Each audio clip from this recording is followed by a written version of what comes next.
मैं हूँ मीनू चौहान और आज हम लोग अपना हिंदी वसंत भाग 2 के पाठ चिड़िया की बच्ची जो कि जयंत कुमार जी द्वारा लिखा गया है। ये एक एकांक की है अर्थात ये एक कहानी है। इसका सारांश का अध्ययन करेंगे। प्रस्तुत कहानी में लेखक ने मनुष्य के लालच का स्वार्थपरता के भावों का उत्तम चित्रण किया है। साथ ही उन्होंने ये भी दर्शाया है कि किसी भी पक्षी को अनेक भौतिक प्रलोभनों की अपेक्षा अपनी माँ की गोद तथा स्वतंत्रता कितनी प्रिय है। कहानी में सेठ माधवदास नामक एक सेठ का एक सुंदर चिड़िया की बच्ची के प्रति अनुराग प्रदर्शित किया गया है, यानी उसका प्रेम प्रदर्शित किया गया है। वो चिड़िया को कितना अच्छा मानता है। और सेठ ऐश्वर्यवान तथा धनवान है।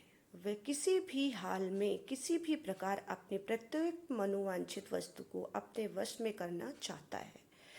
एक बार जब उसे एक सुंदर चिड़िया की बच्ची उसके बगीचे में उन्मुक्त होकर चहचहाती और घूमती दिखती है तो वह उसकी स्वच्छंदता से बहुत आकर्षित हो जाता है और उस चिड़िया को कई प्रकार के प्रलोभन देता है। अर्थात कहने का अभिप्राय ये है कि सेठ इतना धनवान और ऐश्वर्यवान था कि वह प्रत्येक वस्तु को जिस पर उसका मन आ जाए उसे अपने वश में कर लेता था। इसीलिए वह चिड़िया की बच्ची को भी पाना चाहता था और उस अपने वश में करने का प्रयास किया।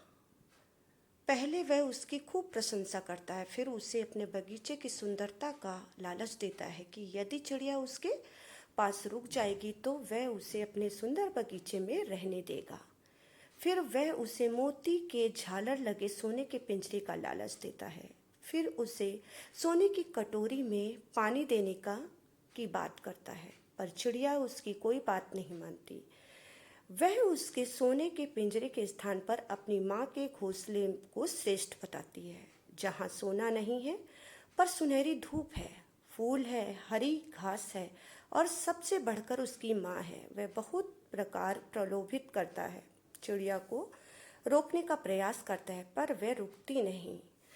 यानी कि सेठ जो होता है वो चिड़िया को तरह तरह के प्रलोभन देता है कि वह उसको सोने के पिंजरे के स्थान देगा और उसे बहुत अच्छे अच्छे खाने के पदार्थ भी देगा, लेकिन चिड़िया को उन सब चीज़ों भौतिक चीज़ों से कोई भी मतलब नहीं होता है। उसे तो अपनी माँ की गोद सबसे ज़्यादा प्यारी लगती है और वो ये कहती है कि मुझे तो अपना घोंसला सबसे ज़्यादा प्रिय है जहाँ उसकी माँ रहती है, क्योंकि वो किसी भी प्रकार उसके प्रलोभन में नहीं आती। सेठ जब देखता है कि चिड़िया